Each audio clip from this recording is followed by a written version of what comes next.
There is a phenomenon that Kabbalah calls nisayon, the test. And the test is not always what it appears to be. The person who comes to financial counseling with a modest income and a fear of spending it is not poor.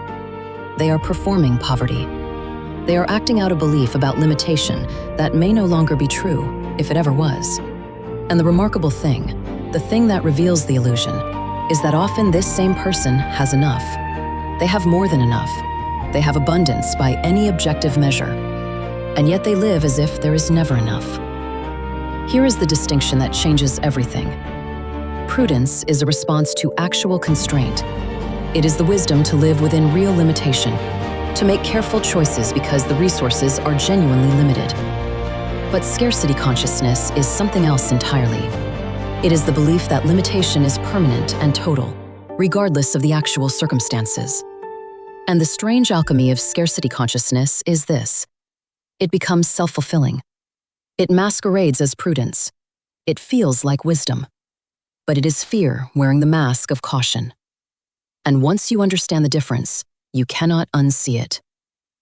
Kabbalah identifies the scarcity pattern through its structural signature. It appears in certain recognizable forms. The person who has enough but cannot spend it. The business that could invest in growth but instead hoards cash, watching opportunity pass. The individual who receives an inheritance and immediately finds ways to diminish it, not through excess, but through unnecessary restriction. The person who sets aside money for emergency and then, in actual emergency, cannot bear to use it because the emergency was not the right kind. These are not coincidences. These are expressions of a single underlying belief, that the world is inherently scarcity, that I am somehow undeserving of abundance, that if I let my guard down, everything will be taken. The wall and the cage are the same structure. One person builds a wall and lives safely within it. Another builds a cage and calls it wisdom. The difference is not the wall. The difference is whether you believe you can leave. Where does scarcity consciousness originate? Not from one deprivation, from the feeling of powerlessness. The person who survived genuine scarcity carries it as knowledge. The person who inherited scarcity consciousness carries it as prophecy. Generational trauma. The belief becomes invisible because it is old. Kabbalah says, the wound that shaped you is not your destiny, it is your data. Scarcity consciousness is not born in one moment. It grows from repetition. It grows from a history.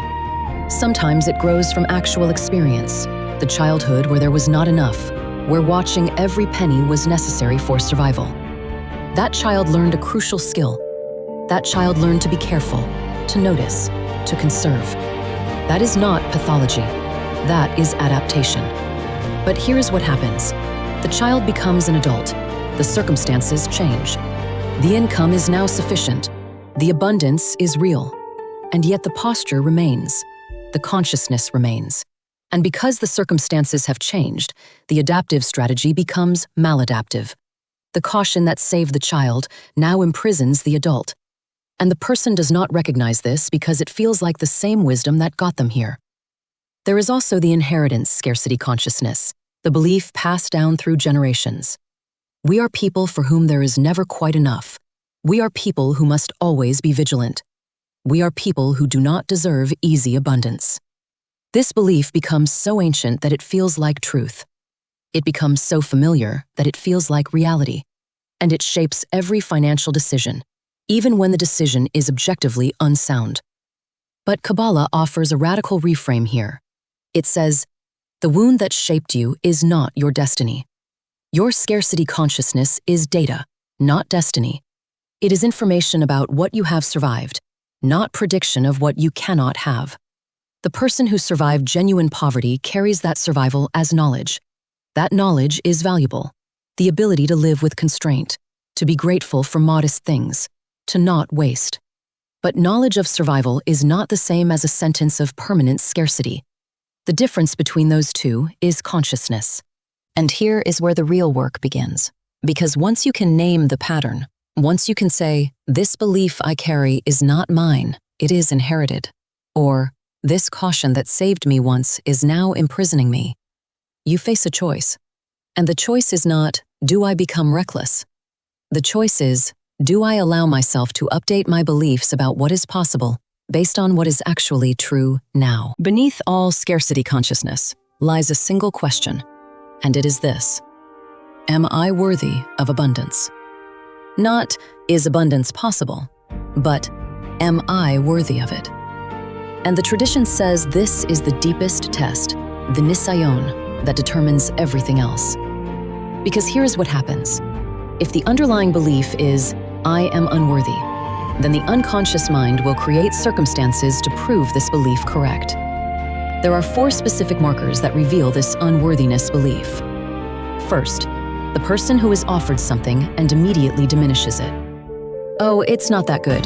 I shouldn't have that. Someone else deserves it more. Second, the person who receives abundance and immediately finds ways to disperse it, to make it smaller, to prove it was not real in the first place. Third, the person who sets rules about who deserves abundance. I did not earn this yet, so I should not have it. And then never completes the earning because the standard is impossible. And fourth, the person who secretly believes that good things are dangerous, that if they are happy or abundant or comfortable, something bad is coming to take it away. So they sabotage in advance, choosing hardship to ward off catastrophe. The Zohar names this as one of the most sophisticated forms of idolatry, not bowing to false gods, but bowing to the false god of your own unworthiness. Believing in a limited universe, not because the universe is limited, but because you have internalized a belief about your place in it. And here is the moment that changes everything. When you recognize that the gate is locked not by circumstance, but by your own hand. When you understand that you are the one holding the key. Not because you are weak, but because you have the power to use it. The Zohar gives a specific practice for this.